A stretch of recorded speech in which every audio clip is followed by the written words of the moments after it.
지난달 6월 10일에 스페인 바르셀로나에서 어떤 기념될 만한 일이 있었습니다. 사진 하나 볼까요? 가우디 성당이라고 하는 정식 명칭은 사그라다 파밀리아 성당입니다. 사그라다 파밀리아 성당인데 가우디 성당이라고 이야기하는 것은 이 성당을 설계한 사람이 가우디라는 사람입니다. 근데 이 가우디가 이 설계를 하고 이 처음 착공한 시기가 1882년. 그리고 이 가우디는 1926년 6월 10일에 우연찮은 트램 사고로 숨지게 됩니다. 그래서 가우디가 서거한 지 100주년을 기념해서 이제 6월 10일에 마지막 저 위에 중앙에 있는 십자가 종탑을 그때 딱 올려서 외부적으로는 이것이 이제 그 설계한 대로 완공된, 그러나 이제 최종 완공은 이제 그 바깥에 외부에 뭐 계단도 만들어야 되고 뭐 하고 해서 최종 완공은 2030년쯤 되지 않을까 생각합니다. 지금 이 처음에 땅을 파서 이제 거의 외부적으로 종탑까지 올라갔던 시기가 몇 년이야? 144년.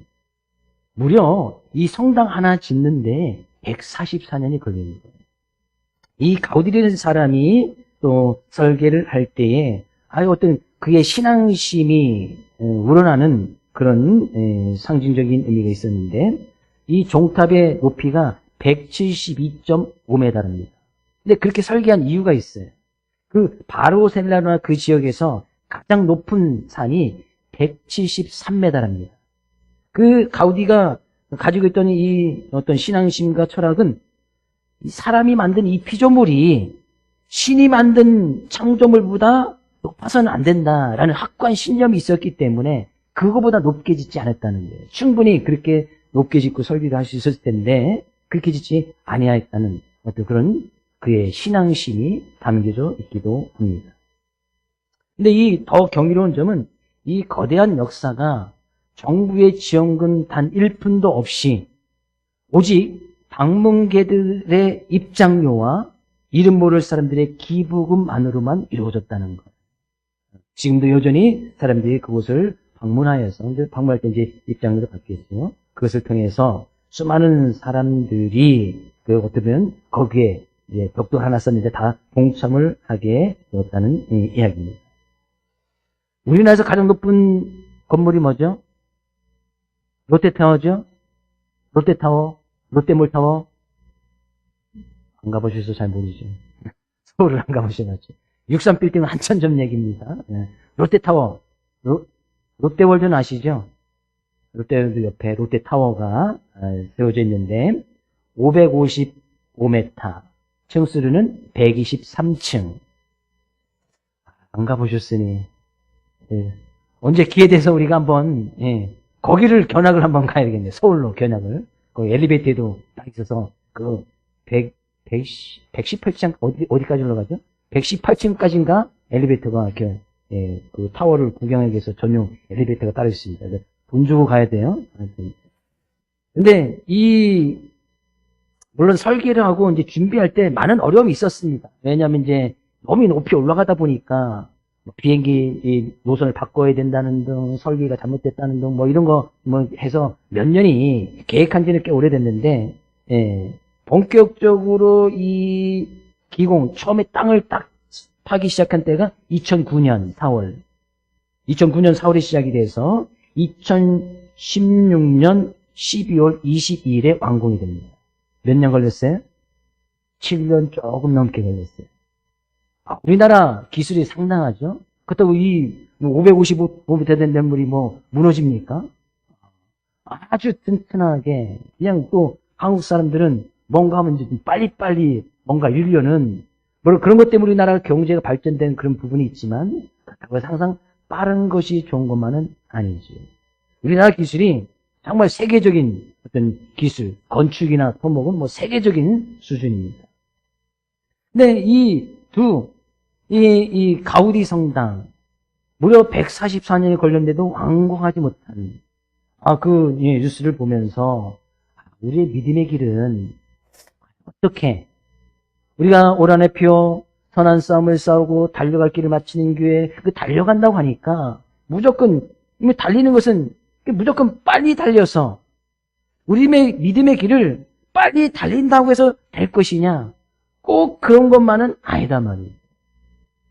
육상 경기에서도 빨리 달려야 될 경기가 있고 천천히 오래 달려야 되는 경기들이 있습니다. 그것을 임하는 선수들은 자세가 완전히 다릅니다. 쉽게 100m 달리는 선수들은 무조건 빨리 달려야 되지. 그 생각할 틈도 없습니다. 100m 달리는데 숨 한 번 쉬지 않습니다. 처음부터 끝까지 9초 얼마에 10초 안에 다 들어가야 되는데 숨 쉴 새도 없고, 그래서 그 선수들은 단 0. 몇 초 줄이기 위해서 0. 몇 초 줄이기 위해서 부단하게 애를 쓰는 거예요. 이거 순간 지나가야 되는 거예요. 그러니까 육상 경기에 가장 긴 거리 오래 달리는 것은 마라톤이지.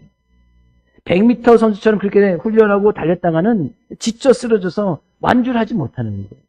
전혀 다른 훈련과 방법과 선수들이 임한 자세가 다릅니다.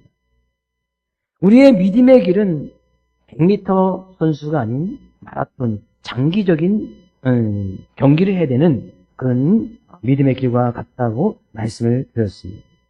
우리는 보통 세상에서 사람들이 이야기하기를 빠르면 1등을 한다, 강하면 이긴다, 똑똑하고 지혜로우면 성공하고 부자가 된다. 이것이 세상이 말하는 상식이자 성공의 법칙이긴 해요. 그러나 그렇다고 해서 빠르다고 다 1등을 하는 것이냐? 그렇지만은 않죠. 똑똑하고 지혜롭다고 해서 성공하고 부자가 되느냐? 그렇지만은 않더라 그런 얘기죠.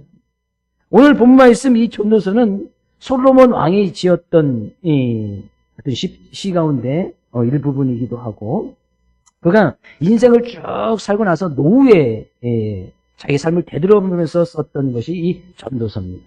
근데 오늘 11절 말씀에서도 이야기하네요. 내가 다시 해 아래에서 보니, 자기가 인생을 쭉 돌아보면서 세상 사람들 것을 쫙 훑어보니까 자기 인생의 말년 가운데 솔로몬 왕으로서 있던 삶을 마감하는 그런 시제의 노후에 그 인생을 쭉 돌아보고 세상 돌아가는 것을 다시 한번 잘 보니까 뭐라고 이야기하는 거예요? 빠른 경주자들이라고 선착하는 것이 아니며, 빠른 경주자라고 해서 그들이 다 1등으로 들어오는 것은 아니더라. 용사들이라고 전쟁에 승리하는 것이 아니며, 용사 있고 힘이 있고 있다고 해서 그들이 항상 전쟁에 나갔을 때 거기서 항상 승리하더냐? 그런 것은 아니더라. 지혜자들이라고 음식을 얻는 것이 아니며, 지혜 있고 했다고 해서 항상 그가 먹을 것을 얻고 그것에 뭔지 지혜를 써서 그렇다고 해서 그 사람이 항상 먹을 것이 있는 것이냐? 그런 것은 아닙니다. 명철자들이라고 재물을 얻는 것도 아니고, 명철이 있으니까 그 명철과 지혜를 사용해서 또 물질을 먹고 그럴 것 같은데 꼭 그렇지만은 않더란 말이죠. 그러면 우리나라는 스카이, 서울연구대 나온 사람들만 잘 먹고 재물 잘 모아야 되지. 수많은 박사학위 가진 사람들이 잘 먹고 잘 살아야 되지. 왜? 근데 수많은 박사학위 가진 사람들이 스스로 목숨 끊는 일이 많은 이유는 또 뭐예요? 지식인들이라고 은총을 입는 것이 아니니, 똑똑하다고 해서 그들에게 특별한 은혜가 부어지는 것만은 아니라는 거예요. 우리가 믿음의 길을 잘 달려가야 한다고 우리가 계속해서 말씀을 나누고 있지만, 과연 우리가 그 믿음의 길을 그럼 어떻게 하면 잘 달려갈 것이냐? 빠르게 우리가 이 길을 달려간다고 해서 믿음이 끝나는 것도 아니고, 왜 믿음의 길은 마라톤과 같다는 것은 이 믿음은 우리의 인생에 사는 그날까지 계속 지켜나가야 될 것이기 때문에, 그 길을 잘 달려간다는 것은 그 우리의 인생 가운데서 어떻게 이 믿음을 잊지 않고 끝까지 주님 앞에 서는 그날까지 이 믿음을 견고하게 붙들고 나갈 것인가. 우리는 오늘 말씀을 통해서 그 부분을 중심으로 좀 은혜를 나누려고 하는 겁니다. 달려갈 길 하니까 좀 열심히 달려야 될 것처럼, 뭔가 빨리 이루어야 될 것처럼, 믿음은 결코 그렇게 해서 이루어지는 것이 아니란 말이죠. 왜요? 11절 뒷부분에 이야기하죠. 이는 시기와 기회는 그들 모두에게 임함이니라. 여기서 이제 시기라는 것은 하나님의 섭리에 정해진 때, 그건 어떤 일이나 사건들이 발생되고 성취되는 때를 이야기합니다. 그때 뭐 우리가 처해지는 상황의 여건 가운데서 어떤 사건이 발생하고 그것이 이루어지는 그때는 사람마다 다 다르고 상황마다 다 다를 거예요. 사람마다도 다 다를 것이고. 이것은 이제 또 이 기회라는 것은 우리가 삶을 살아갈 때 우연히 만나게 되어지는, 우리가 전혀 예측할 수 없이 일어나는 그런 사건을 이야기합니다. 우리가 이 믿음의 길을 잘 달려가는데 우리가 뭐 계획하고 준비하는 것도 있지 않겠습니까? 근데 이 믿음의 길이 완성되는 그때는 뭐 하나님께서 정해주실 것이고, 근데 이 믿음의 길을 우리가 계획하고 준비하더라도 우리의 삶 가운데서 우리가 예측할 수 없는 수많은 변수들이 있고 수많은 사건들이 있다 그런 얘기죠. 전도서 3장 1절 말씀에 이렇게 이야기하네요. 범사에 기한이 있고 천하 만사가 다 때가 있나니, 모든 일에는 다 기한이 있다는 거예요. 우리의 인생도 기한이 있지요? 우리 인생도 기한이 있잖아요. 뭐 그 사람이 뭐 빠른 경주자든 용사들이든 지혜자든 뭐 지식인들, 그 사람이 그들 사는 인생에 다 기한이 있단 말이죠. 근데 이 기한은 우리가 정하는 것이 아니잖아요. 태어난 거 우리가 정하는 건 아니잖아요. 그러면 태어날 때가 있으면 또 무슨 때가 있어요? 죽을 때가 있지요? 근데 그것도 우리가 정하는 것이 아니잖아요. 이 때는 바로 그때를 이야기하는 거예요. 지금 시기라는 것은 바로 그때를 이야기하는 겁니다. 근데 그 시기, 그때는 하나님만이 아시는 거잖아요.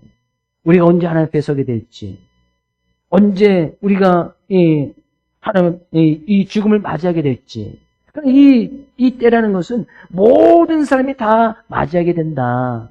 그래서 이제 전도서 9장 앞부분에 1절부터 10절까지 솔로몬은 그 이야기를 하고 있습니다. 모든 사람이 다 일반이다. 그 사람이 뭐 경주자든 용사든 다 그들은 이 죽음이라는 것을 맞이하게 된다. 근데 천하만사가 다 때가 있나니, 날 때가 있으면 죽을 때가 있고, 이 슬퍼할 때가 있으면 또 무슨 때가 있어요? 기뻐할 때도 있겠지요.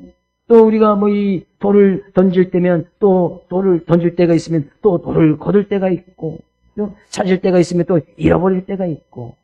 전도서 3장 1절에서 그 이야기를 쭉 이야기하고 있습니다. 평화가 있을 때면 또 전쟁이 있을 때가 있고, 사랑할 때가 있으면 미워할 때가 있고, 모든 것이 다 그런 때가 있다는 얘기죠. 근데 이것이, 이 시기와 기회는 모든 사람에게 다 임하게 될지인데, 이 시기와 기회를 정하시는 분은 바로 하나님이시다는 거예요. 12절 이야기하네요. 분명히 사람은 자기의 시기를도 알지 못하나니. 그 하나님의 시기, 때를 사람들이 알 수가 없단 말이죠. 내가 준비하고 계획한다 할지라도 그것을 이루는 그때는 사람들이 알 수가 없습니다. 사람들이 내가 언제 죽어야겠지, 이 때와 시기를 정해놓고 삶을 살아가는 사람은 아무도 없습니다. 왜? 그때는 하나님만이 아시니까. 우리는 분명히 우리의 삶 가운데서 이 시기, 또 우연치 않게 일어나는 이 기회, 이 사건, 사고들이 다 하나님의 섭리 가운데 있으면 우리는 분명히 알아야 된단 말이죠. 우리는 도저히 알 수가 없어요. 네, 물고기들이 재난에 그물에 걸려 새들이 올무에 걸림같이, 물고기가 뭐 바다에서 물에서 잘 놀다가 언제 자기가 그물에 걸릴지 물고기가 아는 물고기들 어디 있겠어요. 새들이 언제 자기가 그물에 걸릴지, 온무에 걸릴지, 총에 맞아 밥이 될지 그렇게 아는 새들이 어디 있습니까? 우리의 인생들도 때로는 그렇게 재앙의 날이, 어려운 날이, 문제가 호련히 임하게 될 수도 있다. 우리의 이 믿음의 길 가운데서 우리는 분명히 이 믿음을 잘 달려가야 되는데, 근데 이 믿음의 길을 언제까지 달려갈지 그때는 하나님만 아신단 말이에요. 하나님 앞에 서게 될 때. 그러나 그 믿음의 길을 달릴 때 우연치 않게 나가는 이 사건, 사고들, 기회들이 언제든지 있을 수 있단 말이죠. 하나님께서는 그런 시기와 때를 하나님께서 정하셔서 우리가 믿음의 길을 잘 달려갈 수 있도록 은혜를 베풀어 주신 분은 분명히 하나님이신 것을 우리는 분명히 알아야 된다는 거예요. 유대군 미드라시 전승에 다윗에 관한 이런 이야기가 있습니다. 다윗이 사울왕을 피해서 막 도망다닙니다. 뭐 성경에도 있는 이야기이긴 합니다만 막 피해 다닙니다. 근데 이 사울 군대에 막 이제 추격하고 포위당해서 이제 숨을 데가 없어가지고 근처에 이제 자그만 동굴 속으로 이제 숨어 들어갔습니다. 숨을 죽이고서 이제 동굴 속에 있는데 다윗의 눈에 들어오는 것은 동굴 입구에서 한가롭게 줄을 치고 있는 아주 작고 보잘것없는 거리 한 마리가 눈에 들어왔습니다. 다윗이 그런 급박한 상황 속에서도 하나님 왜 저런 쓸모없는 곤충을 만드셨을까 이렇게 생각했답니다. 근데 마침 그때 사울이와 군사들이 이 동굴까지 막 들이닥치는 거예요. 막 군사들이 이제 동굴 내부를 막 수색하려고 하는데 사울왕이 딱 보다가 야 동굴 입구에 이렇게 거미줄이 쳐져 있는데 사람이 들어갔으면 거미줄이 없었을 거 아니냐. 딴 데가 수색해. 그래서 그 위기를 모면했다는 겁니다. 사울은 당시 뭐 강한 군대가 있었지만 하나님께서는 아주 작은 이 거미줄, 우연치 않은 그런 거미를 만나 계셨고 그 거미줄 때문에 이 다윗이 그 위기 가운데서 모면할 수 있었다라는 그런 이야기가 있습니다. 이 전도서 9장 오늘 본 말씀에 있는 이 말씀은 정말 우리의 삶 가운데 이 믿음의 길을 어떻게 잘 달려가야 될 것인가 분명히 잘 이야기하고 있단 말이에요. 그 우연치 않은 시기와 기회 때는 분명히 하나님께 있음을 우리는 분명히 알아야 될 것이고 우리는 그런 가운데서 내가 정말 이 믿음의 길을 잘 가고 있는가 우리는 그 시기를 알지 못하지만 언제 어떻게 우리에게 우연치 않은 사고들이 일어날지를 우리는 알지 못하지만 그런 가운데서 내가 주님을 바라보는 그 믿음의 길을 잃지 않고 있는가. 전서 9장 11절 말씀은 우리에게 영적인 교훈을 요구합니다. 만약에 우리가 지금 빠른 경주자, 지금 잘 달리고 있어. 또 막 용기가 있어서 강하고 또 지혜롭고 또 지식 있고 또 명철이 있어서 지금 내가 지금 뭔가 지금 잘 성공가들을 달리고 있는 것 같아. 그러면 우리는 그것 때문에 결코 교만하거나 자만해서는 안 된다는 거예요. 우리는 그럴수록 더욱더 겸손하고 낮아져야 된다는 거예요. 하나님이 좋은 환경과 시기를 허락하셔서 내가 지금 잘 달리고 있어. 뭔가 지금 잘 이루고 있는 것 같아. 뭔가 지금 승리의 기운이 보여. 그러면 그 모든 것을 허락하신 하나님께 우리는 감사해야 된단 말이죠. 내가 이렇게 계획하고 내 힘과 내 능력으로 내 노력으로 내가 열심히 했더니만 잘 이루어졌다. 그게 자만하는 이유가 없단 말이죠. 왜? 때와 시기는 우리의 모두에게 임하는데 언제 또 우리에게 우연치 않은 변수 같은 어려움과 문제가 있을지 우리는 전혀 알지 못하기 때문이에요.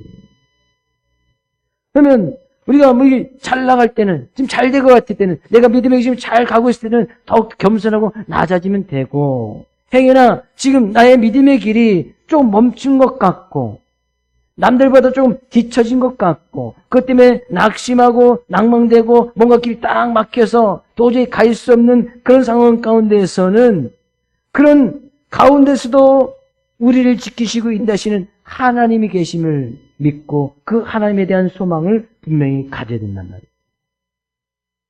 막혔어. 안 돼. 뭔가 길에 응답도 없어. 그러면 그럴 때는 그 모든 것을 주하고는 아시듯이는 하나님의 때를 분명히 기다려야 되고 기다린다는 소리가 아무것도 하지 말라는 것이 아니에요. 왜 이것이 막혔을까? 왜 안 될까? 분명히 하나님의 뜻을 구하는 시간이 반드시 필요하단 말이죠. 사도행전 16장 6절에서 10절까지 말씀 가서 볼까요? 사도행전 16장 6절에서 10절 같이 한번 읽어보겠습니다.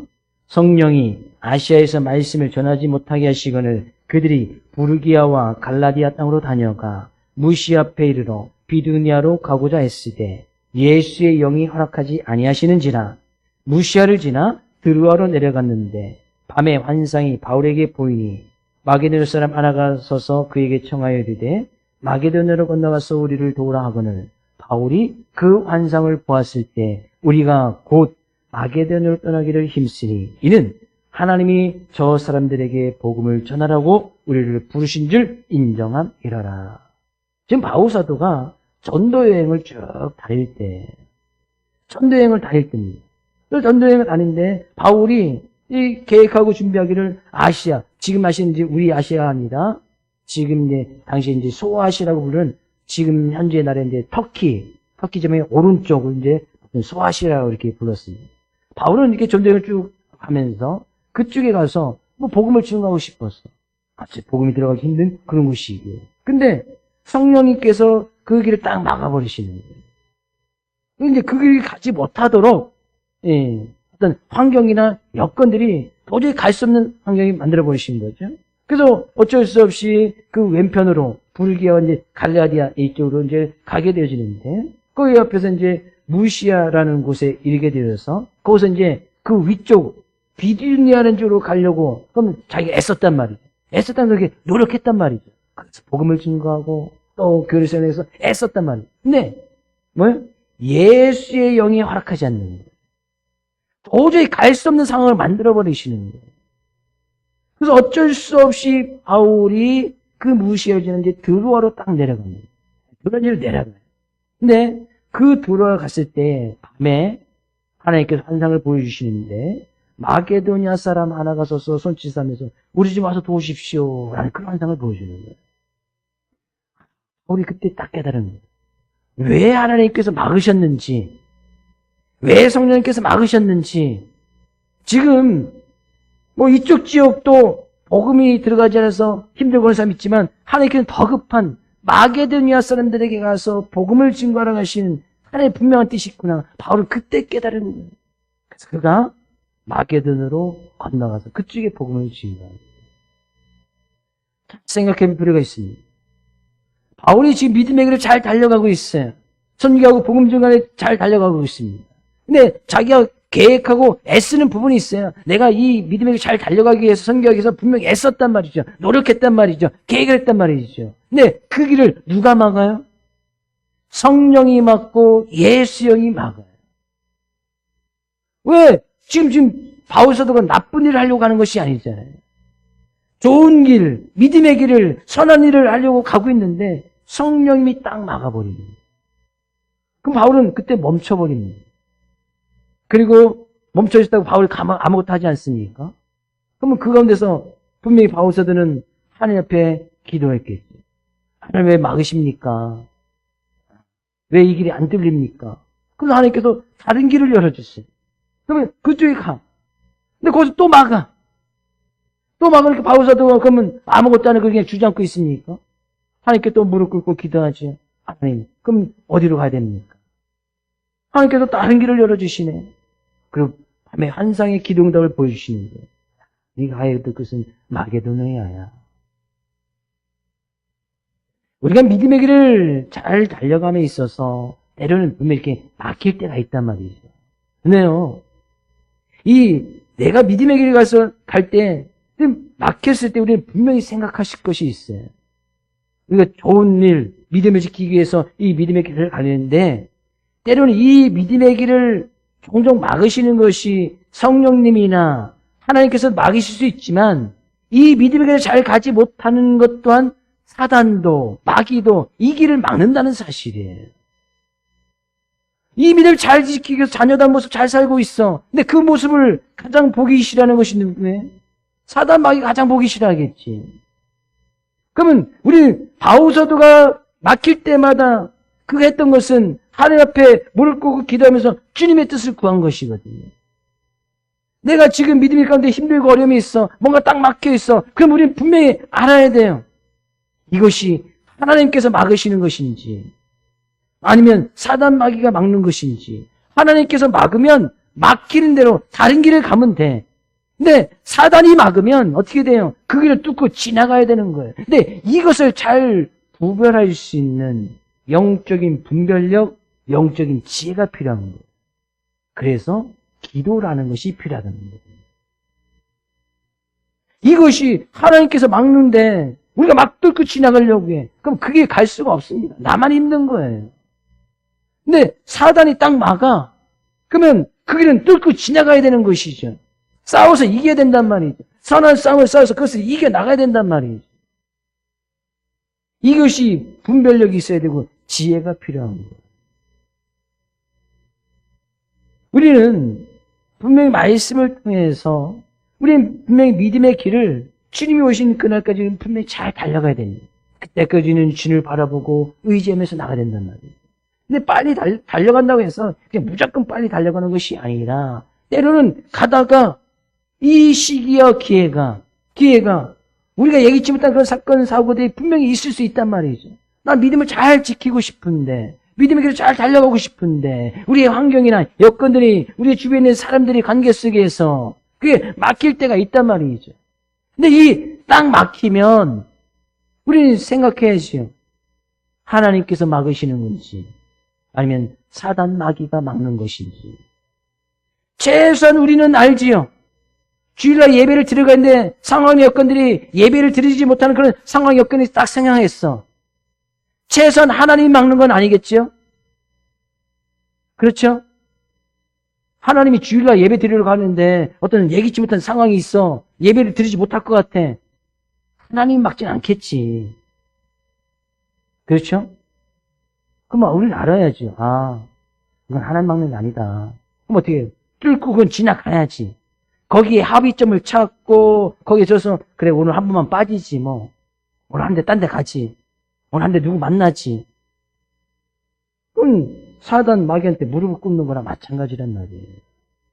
이걸 잘 구별하고 분별하는 것이 영적인 지혜다 그런 얘기예요. 그러기 위해서 우리는 하나님 앞에 기도하는 것이 필요한 거예요. 어떻게 기도 없이 그런 영적인 분별력이 생기며 영적인 지혜가 생길 수 있겠습니까? 언제 우리에게 그런 재난이, 재앙이, 어려움과 문제가 있을지 우리는 아무도 알지 못해요. 그러면 그때 우리는 그것을 잘 이겨나가기 위해서 영적인 지혜, 분별력이 필요한데 그러기 위해서 우리는 기도해야 된다. 지금 솔로몬 왕이 이야기하는 것이 바로 그런 거 아니겠습니까? 잘 돼, 성공해, 그러면 우리는 더욱더 교만하지 말고 그것을 허락하신 하나님의 더욱더 감사함으로 나가고 뭔가 좀 막혀, 안 돼, 뭐 얻는 것도 없고 입는 것도 없고 뭔가 부족하고 근심 걱정만 생기고 그럼 왜 그것이 그렇게 생겼는지 하나님께서 하신 것인지 아니면 사단 마귀가 한 것인지 그것을 잘 분별해요. 그 사단 마귀가 한 것은 그것을 이겨나가야지. 그 영적인 지혜의 힘과 분별력은 기도함으로 생긴다는 거예요. 저는 이번 한 주간 우리 사랑하는 모든 성도들 가운데 좋은 시기, 좋은 때가 임했기를 주의 이름으로 축복을 드립니다. 웃을 때, 잘 될 때, 뭔가 얻는 일이 있을 때, 뭔가 은혜를 입는 그런 때가 생기기를 주의 이름으로 축복을 드립니다. 행위나 근심, 걱정, 두려움이 있다면 그것이 변하여 기쁨이 되고 그것이 변하여 즐거움이 되고 그것이 변하여 평강이 임할 수 있는 그런 때가 임할 수 있기를 주의 이름으로 축복을 드립니다. 행위나 이번 한 주간 우리가 예기치 못한 그런 어떤 시기, 기회라는 것은 이제 어려움과 문제를 당할 수도 있겠지. 그때는 하나님 앞에 기도함으로 분별력을 구하고 지혜를 구하여서 그것을 뚫고 하나님께서 막으시면 막히는 대로 사단이 막으면 그것을 뚫고 지나감으로 해서 이 믿음의 길을 이번 한 주간도 잘 달려가기를 원하고 하나님의 자녀다운 모습으로 삶 가운데 큰 승리함이 있기를 주의 이름으로 축복을 드립니다.